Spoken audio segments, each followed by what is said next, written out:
Lucía Murillo dice saludos, Cristi Rubio. Ahí está, ¿ya vieron? Ahí está el saludo. ¿Ya vieron? No faltó, no faltó. Pero como les digo, le gusta el anonimato a Cristi Rubio, a mi esposita le gusta el anonimato, y pues yo pues le digo, está bien, así se crea una mayor expectativa. Bueno, bienvenidos, y ahora aquí doy el saludo también para nuestros amigos en YouTube, que también allá nos miran, y hay personas que están siendo edificadas. Bienvenidos, ya sabes.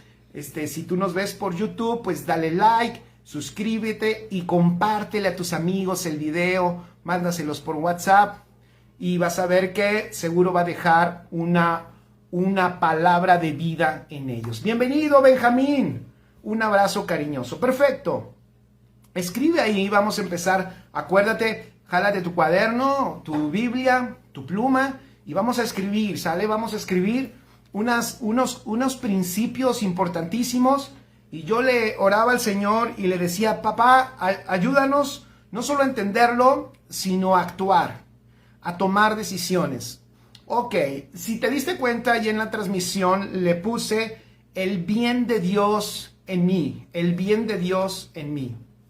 Y así puedes poner en tus notas. ¿Por qué le pusimos el bien de Dios en mí? Porque escribe ahí, el Cristo impartido, este maravilloso Cristo que tenemos, esta vida de Dios que nos ha sido dada, ve qué extraordinario. Esta vida Zoe que hemos dicho que disfrutamos, es la misma vida de Dios. Y si alguien tiene una duda de decir, bueno, ¿y cómo es la vida de Dios? ¿Qué características tiene? Jesús dijo un día, el que me ha visto a mí, ha visto al Padre. ¿Qué significa eso entonces? Que las características de Cristo, ve qué hermoso, las características de Cristo, esas características de Cristo están impartidas ya en tu vida. Están ya dentro de ti. Amén. Están dentro de ti. Y esas características de nuestro Señor Jesucristo, aunque están dentro de ti, saludos Chanito hasta Huachinango, dice desde las hamburguesas al carbón de Chanos. Perfecto. Una hamburguesa se antoja, ¿no? Aunque ahorita estamos en el momento espiritual, ya después nos comeremos la hamburguesa. Saludos, Gus, un abrazo. Saludos, Eugenia, qué bueno que llegaste. Bien, siéntense en nuestro auditorio virtual. Vamos a tomar la palabra que nos corresponde. Entonces, decía, las características de Cristo están impartidas en nosotros. Pero aquí viene un principio que es importante que nosotros pongamos como un principio fundamental para nuestra vida. Y este principio es importante que tú lo medites y que tú lo entiendas. Les voy a decir por qué. Porque hay acciones que nos corresponden, escribe, hay acciones que nos corresponden a nosotros hacer. La vida de Dios ya está en nosotros, ponlo allí. La vida de Cristo está en nosotros por gracia. Amén. Por gracia, el Señor se impartió a nosotros en amor cuando nosotros le reconocimos en fe, y dice, para que Cristo por la fe habite en vuestros corazones. Entonces, por la fe, bienvenido Bruno, bienvenidos todos los que se están integrando. Bien, qué bueno que están, siéntense y vamos a tomar la palabra de este día. Ese Cristo está impartido en nosotros, pero hay una acción que tenemos nosotros que meditar porque nos corresponde. Ese Cristo, escriben ahí, que está en nosotros con todas sus características y virtudes, se quiere expresar. Y esa expresión de nuestro Señor Jesucristo, obviamente, que ya está en nuestro espíritu por gracia, esa expresión de Cristo forzosamente necesita salir a través del alma. Si tú estuviste, saludos Mari Rodríguez, qué bueno que estás, un abrazo fuerte, igual de regreso. Si tú estuviste el domingo tratamos de explicar, no sé si lo logré, pero sé que por el Espíritu el Señor te lo enseñó. Tratamos de explicar la importancia del alma. Y dijimos que el alma tú la tienes, fíjate, el alma tú la tienes por un motivo. El alma se te dio para que tú pudieras expresar a Dios. Repito, el alma se te dio para que tú pudieras aquí en la tierra expresar al Dios eterno. a ese Dios invisible, pero es ese Dios invisible que se quiere expresar y que deja de ser invisible cuando a través de ti y de mí empieza a salir en la imagen de nuestro Señor Jesucristo. Eso es maravilloso. Si tú te preguntas entonces, ¿por qué tienes un alma? Tienes un alma porque el alma tiene la capacidad de expresar lo que no es tangible. Tiene la capacidad de expresar lo eterno. El alma tiene la capacidad de expresar en la tierra todo lo divino. Ve qué extraordinario. Por eso es que el Señor nos dio un alma. El alma nos ha sido dada por Él para que Él pueda expresarse a través de ella. Entonces, eso significa que el Cristo que tú y yo tenemos se quiere expresar, y ese es el propósito del Padre, darse a conocer a través de su Hijo. Pero si su Hijo está entonces en nosotros, ¿cómo es que se quiere expresar? Por eso es importante, obviamente, conocer al Hijo, darnos cuenta de sus características y de sus virtudes, porque esas virtudes son las que se quieren expresar a través de nosotros. Pero ahí va un punto importante. En el alma, escribe, en el alma tú administras. Esto es bien importante. El apóstol el apóstol Rafael Ugarte, ayer yo lo estaba escuchando y voy a darles unos principios que dijo el día de ayer muy buenos sobre el alma. El alma, escribe, el alma yo la administro, tú la administras. El alma es administrada por ti, pero también por Cristo cuando tienes a Cristo impartido. Entonces, yo administro mi alma y mi cuerpo en unión con Cristo. Todavía estoy poniendo una base, ¿eh? Ahorita vamos a entrar a unas características de nuestro Señor Jesucristo que deben de empezar a fluir a través de nuestra vida, ¿vale? Pero quiero dejar esta base, ¿por qué? Porque mucha gente piensa que el Señor viene y Él hace todo.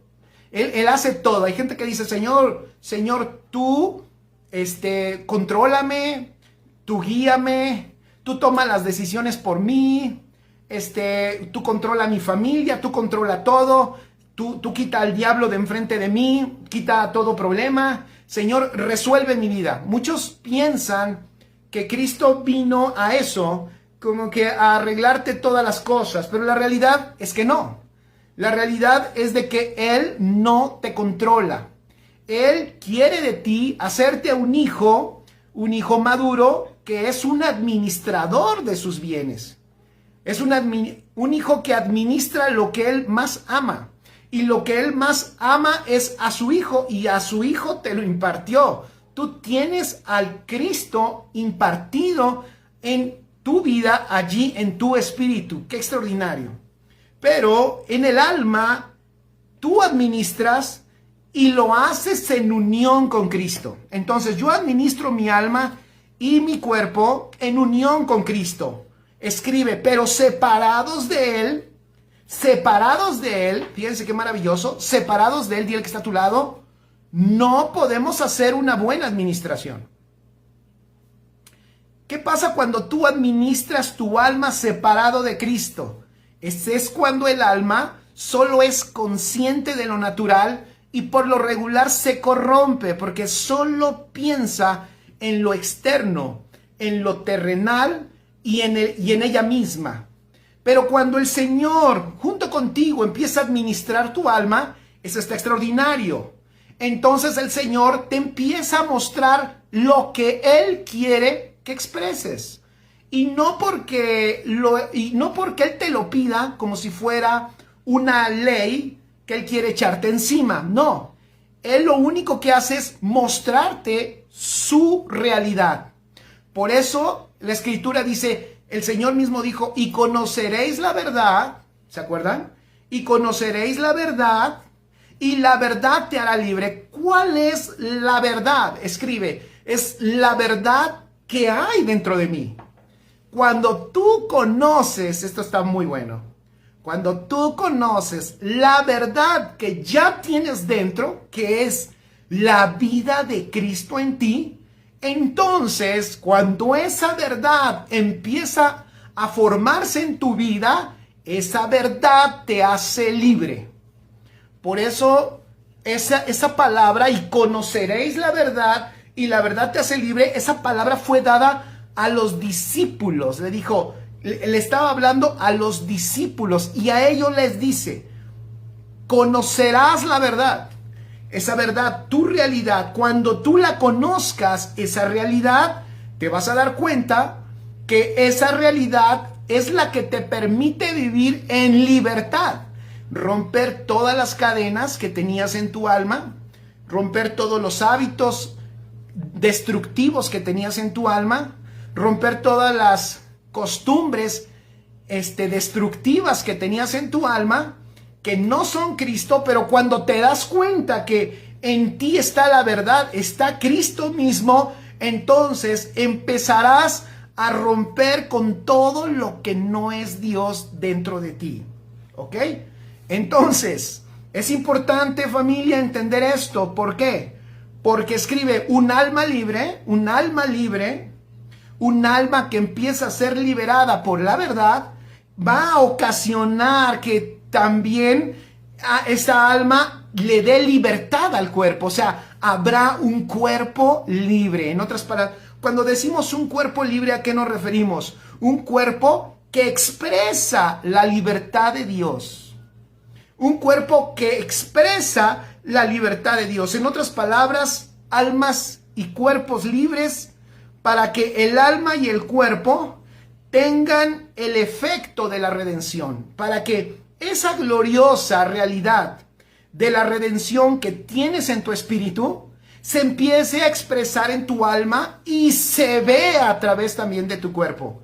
Y entonces tu alma y tu cuerpo empiecen a disfrutar el efecto de la redención. Por eso el apóstol Pablo, si se acuerdan, el apóstol Pablo decía, permanece en la libertad, ¿se acuerdan? Permanezcan en la libertad con que Cristo los hizo libres. Permanece en la libertad con que Cristo te hizo libre. ¿Cómo permaneces en la libertad con que Cristo te hizo libre? Eso solo lo puedes hacer viendo y permaneciendo en la verdad. Y va de nuevo, ¿cuál verdad? La verdad es Cristo, la verdad no es conocimiento y la verdad no es un cúmulo de cosas. La verdad, por eso no habla de las verdades. La verdad solo es una, la verdad es una persona. La verdad es Cristo, eso también apúntalo. Por eso él dice, cuando conoces la verdad te hace libres. Entonces Pablo dice, pero permanece en esa libertad. ¿Cómo permaneces en esa libertad? Siempre mirando la verdad de Cristo que está en ti.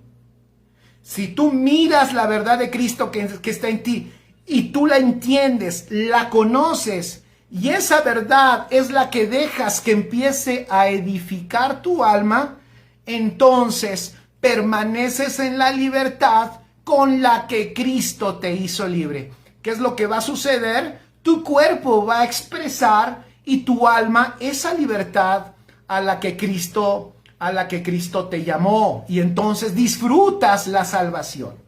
Bueno, una de las ataduras, escribe allí, que tenemos, que es está muy arraigada en las personas, una de las ataduras, de las cadenas que la gente tiene que ver muchas veces con ese carácter, con esa, a veces en el cristianismo, el hecho de conocer la Biblia, el hecho de conocer y de tener hasta un tiempo más que otros en el cristianismo, a veces hasta produce orgullo, y sobre todo me refiero a los sistemas religiosos.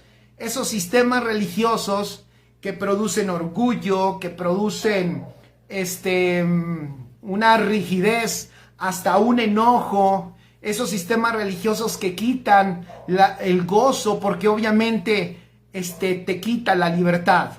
Pero hay tres características que hoy quiero compartirte de Cristo.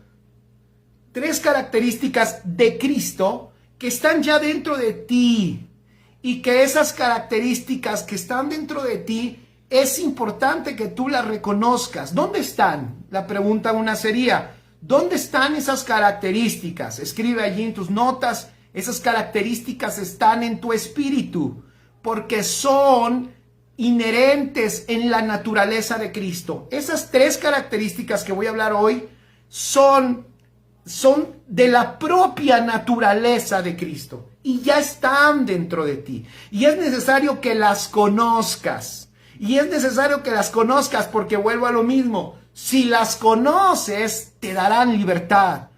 Te darán una vida extraordinaria, familia.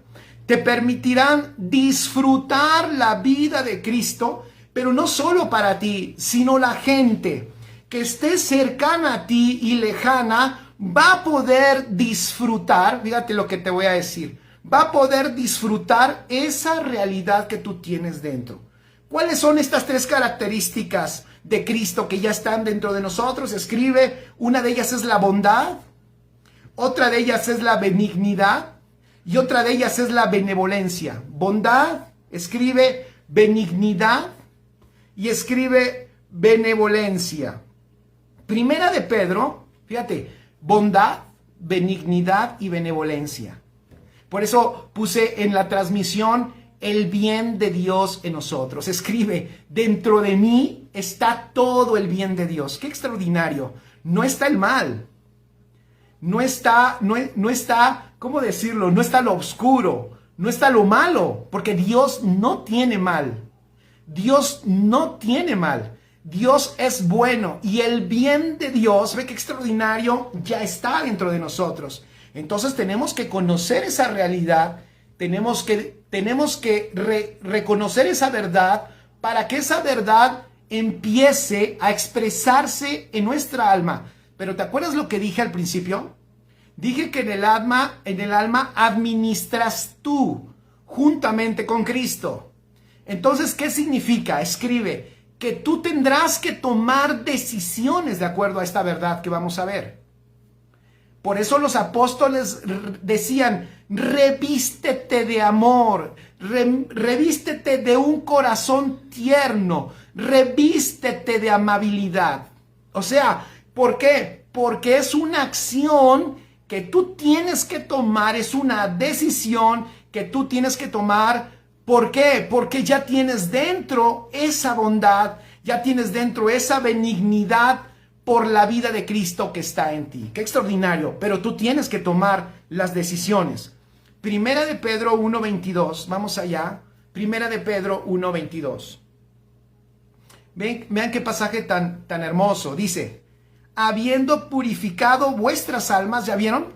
Habiendo purificado vuestras almas por la obediencia a la verdad. Órale. Entonces, de nuevo esto confirma lo que hemos estado hablando del alma. Escribe, el alma que obedece a la verdad, ¿cuál verdad? Va de nuevo la pregunta. No es un cúmulo de conocimiento. No, la verdad es Cristo. La verdad es Cristo. Por eso dice, habiendo purificado vuestras almas por la obediencia a la verdad de Cristo que está dentro de ti. Qué hermoso.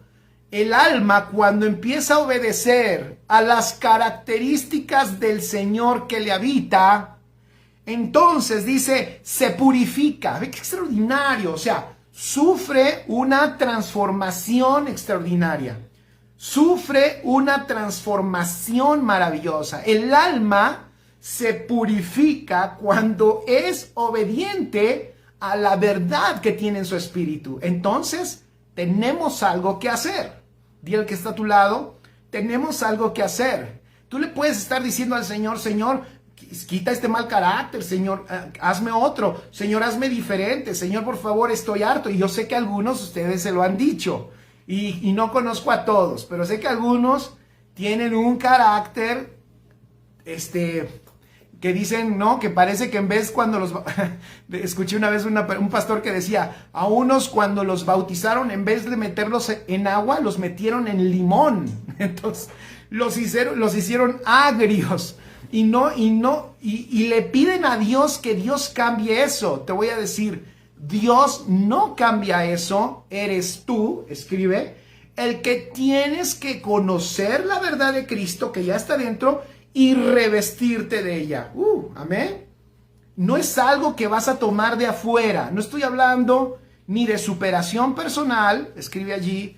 No estoy hablando de esfuerzo humano, ni tampoco estoy hablando de algo que produzcas tú mismo. Estoy hablando de que en la naturaleza divina que ya tienes estas características. Y por eso los apóstoles decían, agarra esa vestimenta y póntela. O sea, no vas a fabricar tú la vestimenta de Cristo ya está hecha. Amén. ¿Están aquí, familia? Yo sé que sí, dale un like ahí, unos corazoncitos si estás aquí, o ponle enojado como quieras, pero tú no vas a hacer la vestimenta ya está, es la vestimenta de Cristo, es la vestimenta de amor, estamos aquí, y esa vestimenta te la pones, ¿y quién se pone ese vestido, familia? ¿Quién se pone ese vestido? Te lo pones tú. Por eso los apóstoles decían, revestíos de Cristo. Pero ¿cómo si lo tengo dentro? Es que claro, está hablando de tu alma. Ya tienes a Cristo dentro, pero tu alma se tiene que revestir de Él. Amén. Perdón por ser a veces tan reiterativo, pero me interesa, yo sé que hay personas que son nuevas y que apenas escuchan una o dos veces este mensaje del Evangelio, pero yo le pido al Señor que lo podamos dejar claro para que nos demos cuenta, escribe, esto no es religión. Yo no estoy dándote un código de cosas que tienes que hacer, solo estamos hablando de la verdad que tú tienes dentro y que de allí ya puedes tomar un nuevo vestido para tu alma, para que tu alma empiece a responder a la verdad de Cristo que tienes dentro de ti. Está hermoso. Ok, entonces, por eso el apóstol Pedro dice, habiendo purificado vuestras almas por la obediencia a la verdad, mediante el Espíritu. O sea, ¿cuál es el medio que te hace ver la verdad? Escribe, es el Espíritu. Nada tú pudieras ver de Dios ni de Cristo si no es por el Espíritu. Nada. Dice Lisbeth, perdón, me equivoqué de carita, no era enojado. No te preocupes, Lisbeth, yo les dije, pongan la cara que quieran, así que está bien.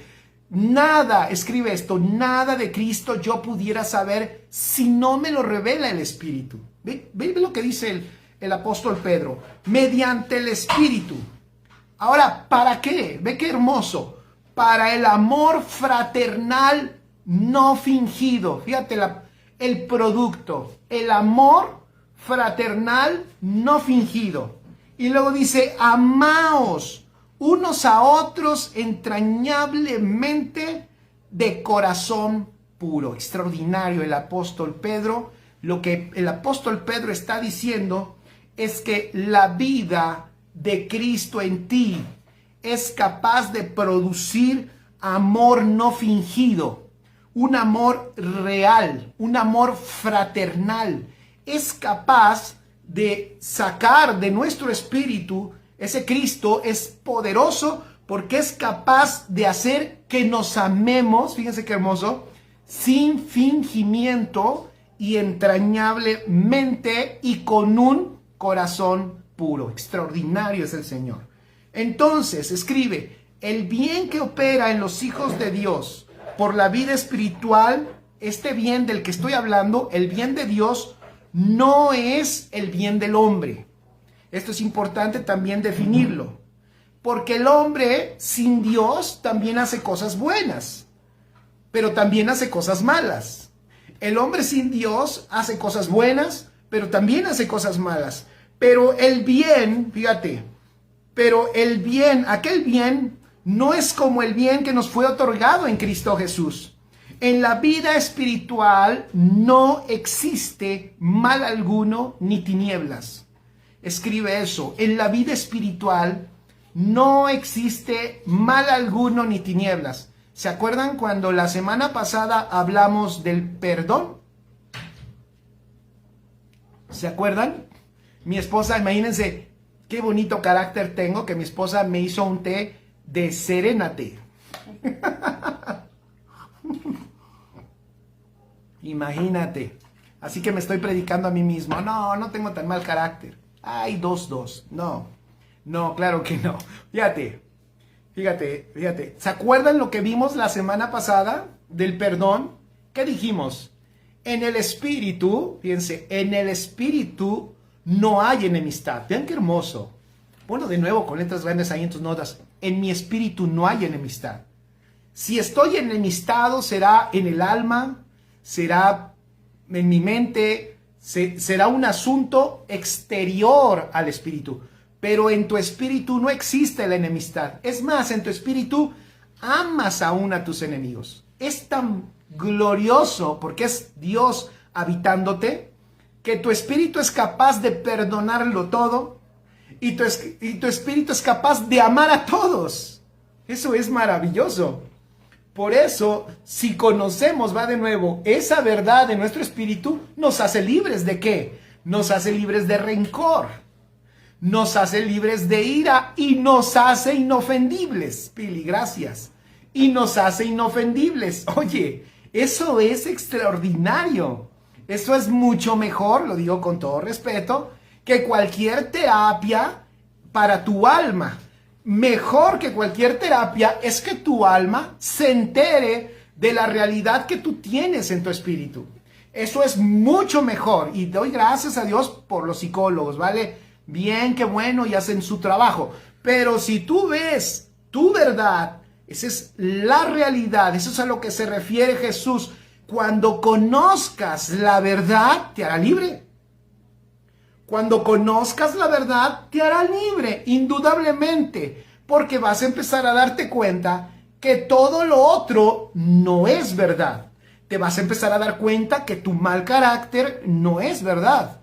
Te vas a empezar a dar cuenta que el rencor que tenías no es verdadero, no es lo que tú eres en verdad. Te vas a empezar a dar cuenta que la ira no forma parte de ti porque no es verdad en ti ya.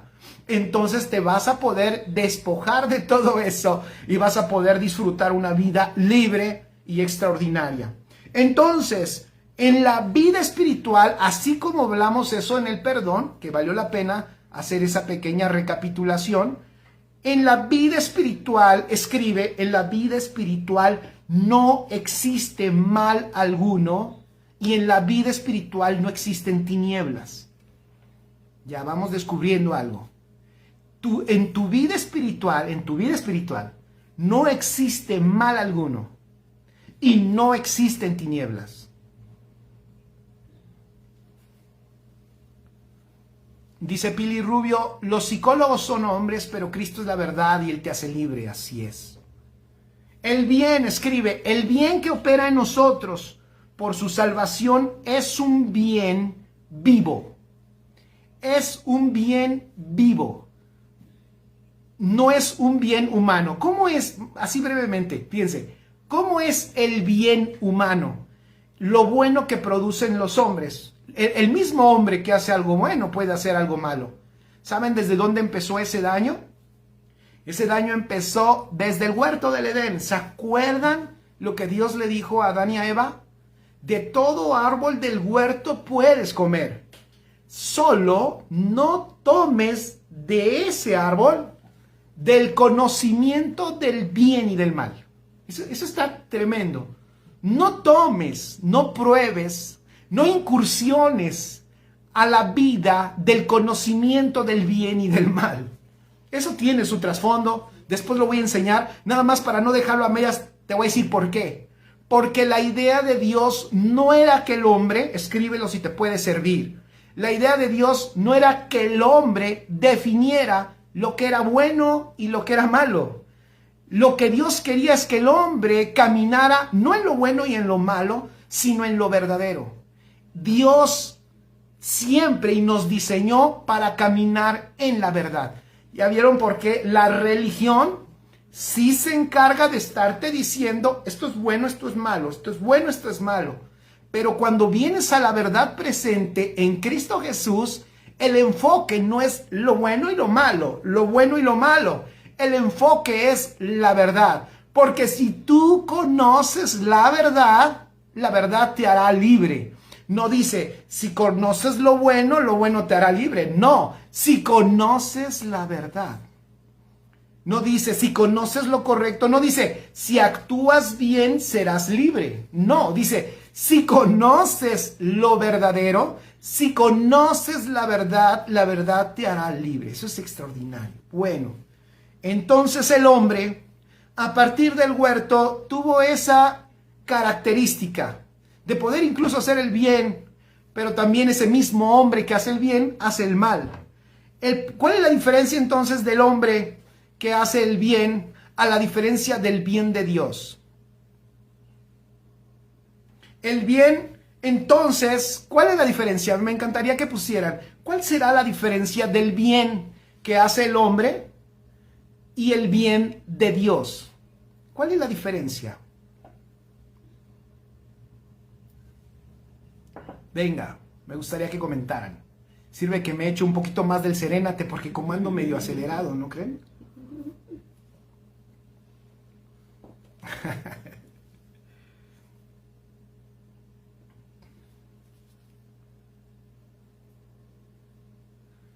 ¿Estamos? ¿Sí? ¿Cómo ven? ¿Cómo ven?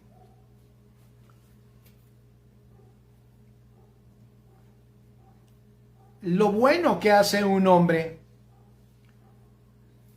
por lo regular, tiene que ver, escribe allí pues, el bien del hombre tiene que ver con sus intereses. Y hoy vamos a analizar cómo el bien de Dios, decía yo, es un bien vivo. No tiene que ver con ningún interés humano. Es un bien que su fuente es la vida misma de Dios en nosotros. La gente que pueda mirar, así es, ese es un ejemplo, gracias Lisbeth, tienes toda la razón, el bien de Dios no hace diferencias.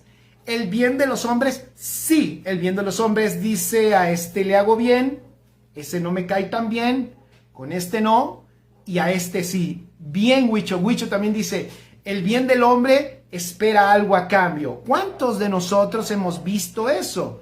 Es el hacer el bien, ¿por qué? Porque sé que voy a tener un beneficio. No estamos hablando de ese bien. El bien del hombre, dice Lisbeth, analiza. Sí, analiza a quién le hace bien. Y entonces define a este sí y a este no. Ofe López dice, el hombre lo hace para satisfacer su ego. Así es.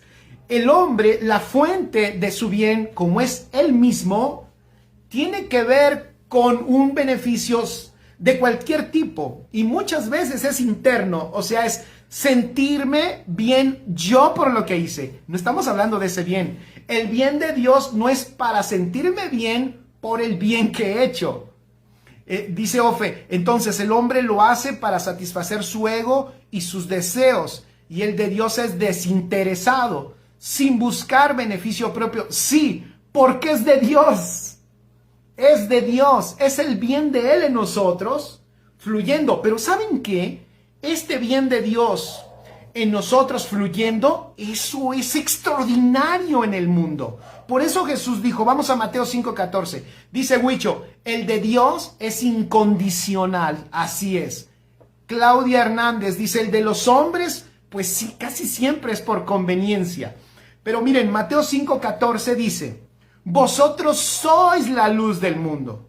Una ciudad situada sobre un monte no se puede ocultar. O sea, él escribe las virtudes de Cristo como su bondad, como su bien, como su benevolencia, como su benignidad, es luz en este mundo. ¿Saben? He meditado en esto en estos días y digo, ¿cuánta necesidad tiene el mundo? Fíjense lo que voy a decir. ¿Cuánta necesidad tiene el mundo de ver la bondad de Dios? No nuestra bondad, chicos, sino de ver la bondad de Dios. Qué necesario que el mundo vea cuando los hijos de Dios no se expresan a sí mismos, sino expresan a Cristo. Eso es luz en medio de las tinieblas. Tito 1, versículo 15 y versículo 16. El apóstol Pablo escribe esto y dice: todas las cosas son puras para los puros, mas para los corrompidos e incrédulos nada les es puro. Pero pues hasta su mente y su conciencia están corrompidos. Profesan conocer a Dios, pero con los hechos lo niegan, siendo abominables y rebeldes, reprobados. Fíjate la condición del hombre natural. Reprobados en cuanto a toda buena obra. Puedes poner ahí en tus notas: el problema del hombre natural es que para Dios está reprobado en cuanto a toda buena obra. Por eso hay un pasaje donde Jesús dice: y algunos dirán, Señor, hicimos esto en tu nombre, hicimos aquello en tu nombre, hicimos aquello en tu nombre, hicimos aquello en tu nombre. Y el Señor les contestará: no los conozco. Eso está tremendo. No los conozco. ¿Cómo que no nos conoces si hicimos tantas cosas buenas? Es que el hombre quedó infectado en el entendimiento del bien y del mal. Lo único que el Padre espera es el bien del fruto de la vida de su Hijo a través de nosotros. Por eso, de verdad, más adelante lo vamos a ver, ya no me va a dar tiempo, pero entonces vamos a hacer una segunda sesión el próximo miércoles, continuaremos, pero vamos a darnos cuenta de qué cosas son necesarias que nosotros hagamos para que lo que se manifieste sea nuestro Señor Jesucristo y no nosotros. Una de las cosas es que tenemos que hacernos un lado nosotros para dejar que la vida de Dios sea la que se manifieste. En otras palabras, ¿qué es lo que necesita? ¿Qué característica necesita una persona que ya no quiere protagonismo? ¿Qué característica necesita? ¿Cómo se le llama a alguien que no busca protagonismo y que no busca ser visto? ¿Cómo se le llama? Esa persona es... Así es, fuerte, Abdi. Humilde. Esa persona es humilde. Esa característica de la humildad, esa característica de la humildad es fundamental. Una persona, fíjense lo que voy a decir, que se humilla y que se hace a un lado para que lo que se exprese sea lo que Dios quiere. ¡Qué hermoso! Sea una expresión subida de Cristo y no es una expresión de nosotros mismos. Entonces, la benevolencia y la benevolencia y la bondad de Dios, escribe, son virtudes que el Señor está añadiendo ahí al corazón. Aunque el bien está en nuestro espíritu en forma de naturaleza, es algo que tú tienes en tu espíritu como naturaleza. Estas virtudes no pueden ser añadidas en forma de conducta externa y aparente, sino lo que el Señor quiere es que sean sacadas de la realidad que tú tienes en tu espíritu. Entonces vamos a ver qué significa la benignidad, la benevolencia y la bondad. Tengo la definición de la Real Academia y bueno, bondad significa cualidad de bueno, natural inclinación a hacer el bien, acciones buenas, blandura, apacibilidad de genio, amabilidad de una persona respecto a otra. Benigno significa afable, benévolo, piadoso, templado, suave, apacible. Benévolo significa que tiene buena voluntad o simpatía hacia las personas o sus obras. Y esto significa, entonces, que parecieran estas tres palabras, benignidad, bondad y benevolencia, lo mismo, pero no lo son. De hecho, el apóstol Pablo, algunas de ellas las menciona en Gálatas 5 en el fruto del Espíritu. ¿Se acuerdan el fruto del Espíritu? Amor, gozo, paz, paciencia, benignidad, bondad, mansedumbre, templanza. ¿Ya vieron? Benignidad, bondad. El apóstol Pablo dice que son fruto del Espíritu. Entonces, escribe allí, no son producidas exteriormente. No estamos hablando de acciones buenas que tienes que hacer porque tu guía espiritual, porque tu pastor te lo dice. No, estamos hablando de un fruto espiritual, de un fruto de una naturaleza espiritual que tú ya tienes. Esto es importante recordarlo. Por eso, estas ya están como naturaleza y como vida dentro de ti. Eso es importante. Pero vamos a ver ahora una definición, las 3 definiciones de lo que esto significa en el ámbito espiritual. Por ejemplo, benignidad. La benignidad la benignidad puede medirse de una manera orgánica. ¿Y cómo puedo medir? Escribe, ¿cómo puedo yo medir si soy benigno? ¿Alguien ha escuchado? Oigan, ¿alguien ha escuchado cuando hacen un diagnóstico que dicen, ese tumor es maligno? ¿Alguien ha escuchado cuando dicen, ese tumor es maligno? Cuando dicen que un tumor es maligno, es que, fíjense, es que ese tumor le hace daño al cuerpo. Ese tumor que tiene le hace daño ¿a quién? Al cuerpo. Entonces, fíjate, benignidad, escribe, tiene que ver con el efecto que tú tienes en todo lo que te rodea. Entonces, la benignidad, la pregunta buena sería, ¿qué tan benigno soy yo? ¿Qué efecto, escribe, te voy a dejar otra pregunta ahí, qué efecto produce mi vida a los lugares que yo llego? ¿Qué pasa cuando tú llegas a un lugar? Eres un efecto, fíjate, haces un efecto de benignidad o lo que ocasiona cuando tú llegas es que todos empiezan a discutir. Benignidad es el efecto que tú tienes en cualquier ámbito donde tú te apareces. Es más, benignidad, de hecho, el Señor quiere que se manifieste en lugares en donde no hay bondad. Por eso el Señor te va a poner en terrenos difíciles. Te va a poner con gente difícil. Porque el Señor sabe que su benignidad, de hecho, ya está impartida en ti por la vida de Cristo. Para que esa benignidad produzca un efecto de paz, un efecto de amor, un efecto de reconciliación.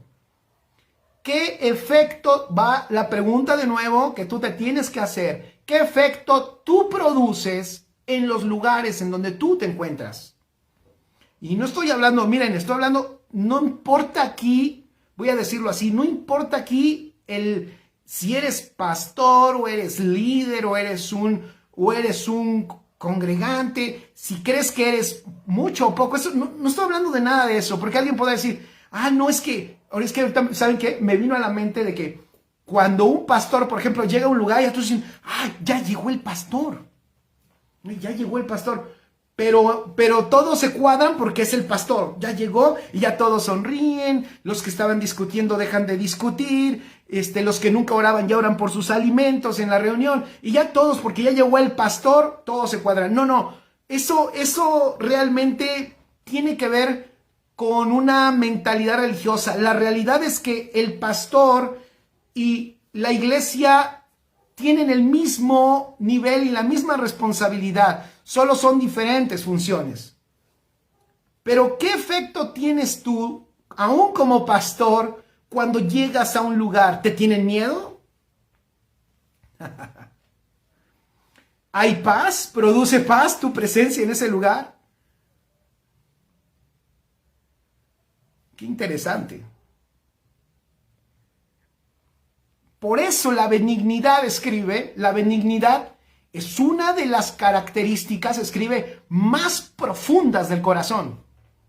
Porque aún sin palabras, aún sin acciones, tu propia vida es benigna en el ámbito en el que se encuentre. ¿Has estado o tienes, perdón que lo diga, una familia con altos niveles de conflicto, con altos niveles de violencia? Cuando tú llegas, ¿qué efecto hay en ella? La gente luego dice, Señor, ayúdame porque mi familia es un caos. ¿Sabes cuántas veces las personas expresan eso? Pastor, mi familia es un caos. Quiero que me ayude a orar para que el Señor transforme ese caos. Es que para que ese caos sea transformado, el Señor ya te dio a ti la característica. En tu espíritu está la benignidad de Cristo. Como ese Cristo que cuando llega a un lugar y están a punto de matar a una mujer a pedradas, su sola presencia, ven qué extraordinario, se agacha y escribe en la tierra. Su sola presencia y su acción de escribir en la tierra hace que se detengan los asesinos, hace que se detengan los hipócritas religiosos que quieren acabar con la vida de una mujer, y de hecho hace que huyan y salva la vida de esa mujer. O sea, tú imagínate la escena, cómo le salvas la vida a una mujer que están a punto de lapidar, de matar a pedradas ahí, y que cuando van a matar a alguien las cosas no están suaves. El ambiente está que arde.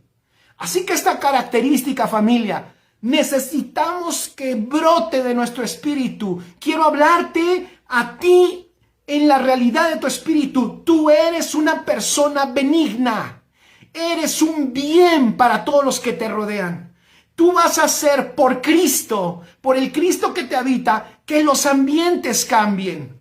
Que las casas cambien, que las familias cambien, que las oficinas cambien, que los salones de clase cambien por la benignidad que te habita. Cuando esa benignidad sale, es luz en medio de las tinieblas. Yo quiero imaginarme a esa multitud enardecida queriendo matar a una mujer, y solo la presencia de un hombre bueno, verdaderamente bueno, nuestro Señor Jesucristo, en la tierra, poniéndose allí, evitando que maten a una mujer.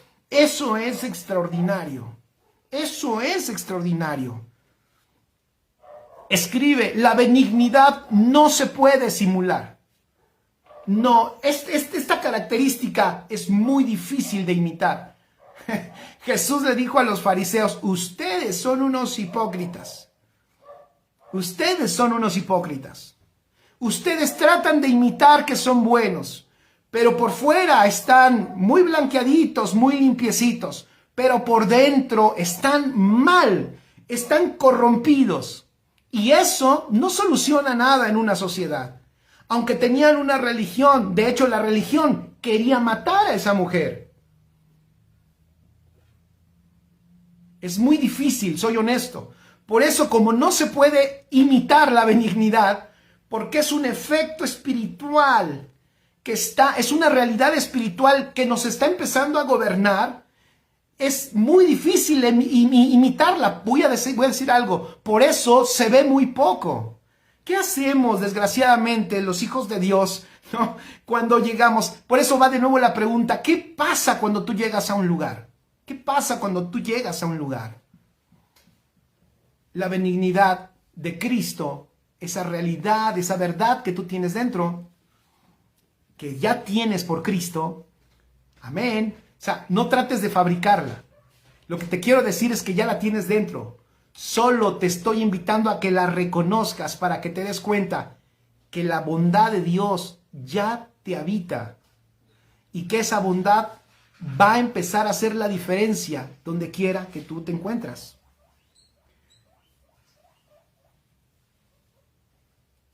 En nuestros días, por eso es difícil encontrar esta característica. Es más común encontrar, oigan, díganme si no es cierto, es más común encontrar a los cristianos peleoneros, que están defendiendo hasta la verdad, como si la verdad necesitara ser defendida. ¿Cierto o no? Uy, ya se me fue el tiempo. Como si la verdad necesitara ser defendida. Y ahí están los cristianos que pelean, que discuten, y esos hay un montón. Hay un montón que discuten, que pelean por todo. Se pelean con los vecinos, se pelean con el de enfrente, con el de atrás. ¿Por qué te peleas? Pues dices, porque tengo la razón. Jesús nunca se peleó porque tenía la razón. Él no peleaba por tener la razón, no peleaba nunca. Él incluso cuando se enojó y limpió el templo y sacó a los mercaderes, ahí a los comerciantes con azotes, se midió. O sea, manifestó una molestia, pero se midió. No hizo algo que rompiera, que le causara o que pasara la línea de la ira y entonces pecara. Él hizo lo que debía de hacer, que era la casa de oración. Nunca andaba él defendiendo su punto. Él no estaba defendiendo su punto. Cuando hablaba de sus puntos era porque los otros lo atacaban, ¿verdad? Y los otros querían más bien discutir, pero él no discutía, ni andaba defendiendo, ni andaba peleándose con los fariseos, ni andaba peleándose con nadie. ¡Qué extraordinario! Estaba yo viendo características de Jesús, apunté varias, esto se hizo más grande, y encontré varias y características de la bondad de nuestro Señor Jesucristo, y pues obviamente los evangelios están llenos de ello.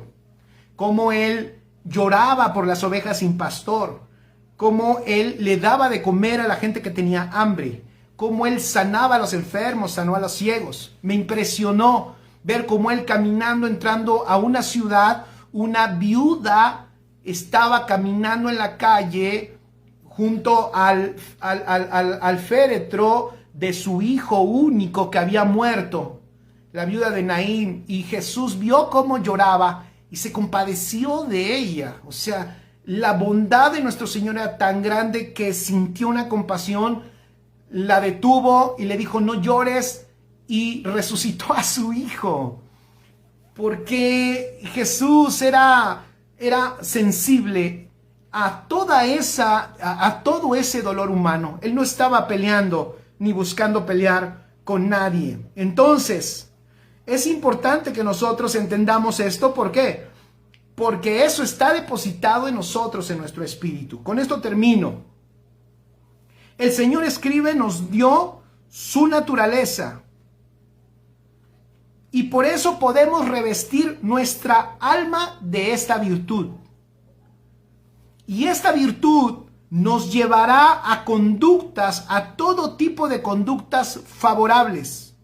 Esta virtud nos va a llevar al servicio constante a otros. Una persona benigna, escribe, es una persona que sirve a otros. Tiene un efecto de servicio porque es bueno para los otros. Ya dije que una persona benigna se mide por el efecto en aquellos que lo rodean.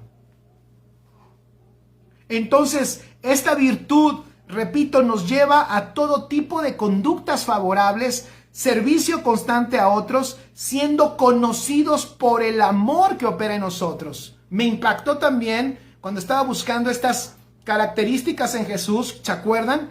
Cuando le lava a sus discípulos los pies, un versículo antes, fíjense, un versículo antes de lavarle los pies a sus discípulos, él dice que sabiendo que ya todo le había sido dado del Padre, y sabiendo que del Padre venía, fíjense, y sabiendo que al Padre iba, fíjate, tres cosas sabía: que el Padre le había ya dado todo, que Él venía del Padre y que Él iba hacia el Padre. Fíjense qué hermoso.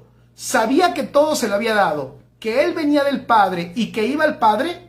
Él decide lavarle los pies a los discípulos. Eso está extraordinario. O sea, en la condición de autoridad de que el Padre le ha dado todo, en vez de enorgullecerse Él tiene una actitud de servicio, qué hermoso. Toma el agua y toma la toalla y empieza a lavarle los pies a los discípulos. ¡Qué extraordinario! Esa es la benignidad del Señor teniendo un efecto en la gente que le rodea.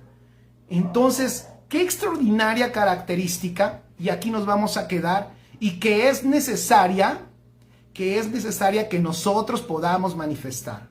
Entonces, repito, ok, Jesús dijo, dice Escarceta, el que quiera ser grande entre vosotros, comience a servir a los demás. Así es. Una persona benigna buscará servir, empezará a manifestar acciones desinteresadas por el bien de los demás. ¡Qué hermoso! José Luis Castillón dice, lo hacía en amor, pues Él es amor. Exacto, pero fíjense, me encantó ver el contexto de cuando lava los pies, porque el contexto es un contexto de autoridad, de poder y de grandeza. Pero ahí te das cuenta que la grandeza en Cristo, obviamente, no está peleada con la humildad, ni tampoco con estas características tan extraordinarias, repito, y tan necesarias en este tiempo. Amén. Por eso, con esto termino. Recuerden, vayamos a nuestro espíritu, reconozcamos estas realidades de Cristo y vistámonos de ellas. Amén. La próxima semana lo seguiremos aprendiendo, seguiremos escudriñando, y yo sé, estoy convencido que esto que estamos hablándolo, te voy a decir por qué, porque es algo muy necesario, muy importante en este tiempo, y también porque es un grado de madurez, y por supuesto, porque si queremos que el mundo vea a Cristo, tenemos que manifestar las virtudes de nuestro Señor Jesucristo. Si queremos que el mundo vea a Cristo, lo va a ver a través del efecto de nuestra vida para los demás. Amén.